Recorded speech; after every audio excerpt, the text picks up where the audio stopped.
जय हिंद दोस्तों, मैं हूं चुन्नी लाल यादव। दोस्तों, अगर आप फ़ोन पे यूज़ करते हैं और उसमें जो दोस्तों आप एयरटेल पेमेंट बैंक को ऐड कर रखे हैं और कभी-कभी मान लिया आप पैसे ट्रांसफ़र करते हैं, तो आपको कभी-कभी टेक्निकल इश्यू देखने को मिल जाता है। मैं फ़ोटो लगा देता हूँ एक बार यहाँ पे, ठीक है? इस तरह का टेक्निकल इश्यू आता है या फिर आप कभी-कभी बैंक अकाउंट ऐड कर रहे हैं, जैसे मान लीजिए कि एक बार अनलिंक कर दिया, दूसरी बार बैंक अकाउंट ऐड करना चाह रहे हैं, तो वहाँ पे आपको इस तरह का प्रॉब्लम आता है, नो बैंक अकाउंट फाउंड हो जाता है, ठीक है? उसके बाद में ये भी प्रॉब्लम आता है कभी-कभी कि किसी को आप पैसे भेज रहे हैं तो बार-बार फेल्ड हो जा रहा है। ओके, तो वहाँ पे डिस्क्रिप्शन में बता देता है कि ये जो है आपका अकाउंट डिसेबल हो गया, इसलिए आपका जो है बार-बार पेमेंट जो है फेल हो रहा है, ठीक है? तो इस तरह का आपका भी प्रॉब्लम है, तो यहाँ पे आपको क्या करना चाहिए, चलिए मैं आपको बताता हूँ। देखिए, सबसे पहले अगर मैं बात करूँ, अगर आपका टेक्निकल इश्यू बता रहा है, ठीक है?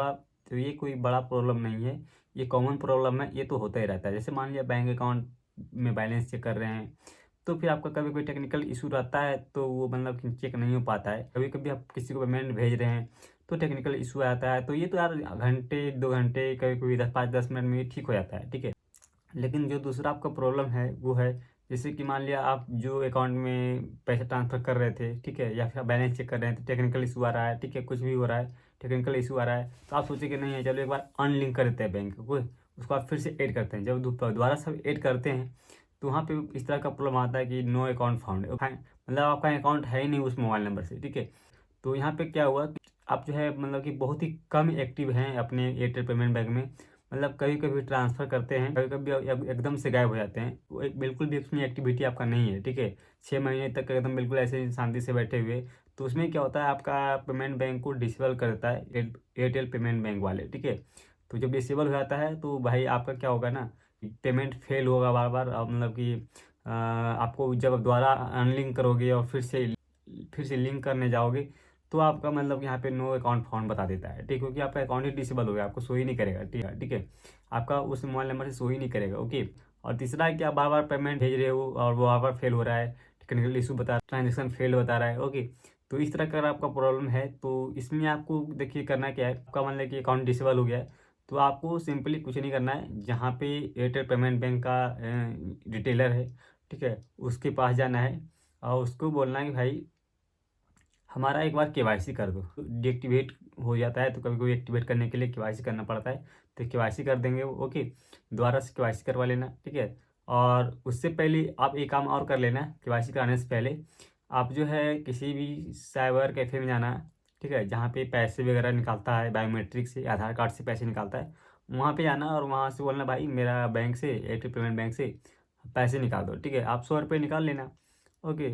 निकालने के बाद में आप 2-3 दिन रुक जाना, ठीक है। रुक जाने के बाद में आपका जो है ये प्रॉब्लम ऑटोमेटिक सॉल्व हो जाता है, ठीक है। तो आप ऐसा है कि मतलब कि आप पहले केवाईसी करवा लेना, ठीक है। उसके बाद में देखना अगर चालू हो जाता है तो ठीक है, ठीक है। वैसे तो हम कहते हैं केवाईसी होने के बाद हो जाता है, ठीक है। अधिकतर अधिकतर चांस रहता है कि हो जाता है। अगर नहीं होता है तो फिर आप अपना बायोमेट्रिक्स अपना थंब से मतलब कि आप 100 रुपये निकालवा लेना कोई साइबर कैफ़े से जो आधार कार्ड से निकालता है पैसा उसे। उसके बाद में आप तो देखना 2-3 दिन के बाद में ऑटोमेटिक आपका एक्टिवेट हो जाता है आपका अकाउंट, ठीक है। फिर आपका जो नो अकाउंट फाउंड का प्रॉब्लम है ये भी सॉल्व हो जाता है।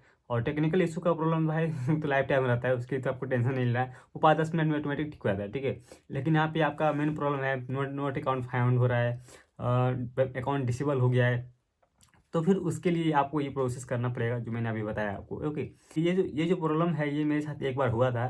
मतलब मेरा पेमेंट बैंक मतलब यार 8-9 महीने में मैं कुछ किया भी नहीं उसमें, ठीक है। वैसे ही डिसेबल हो गया। तो जब डिसेबल हो गया भाई, तो मैं बहुत परेशान हो गया भाई, कस्टमर केयर फ़ोन लगाया, उन्होंने बोला भाई रिटेलर के पास जाओ।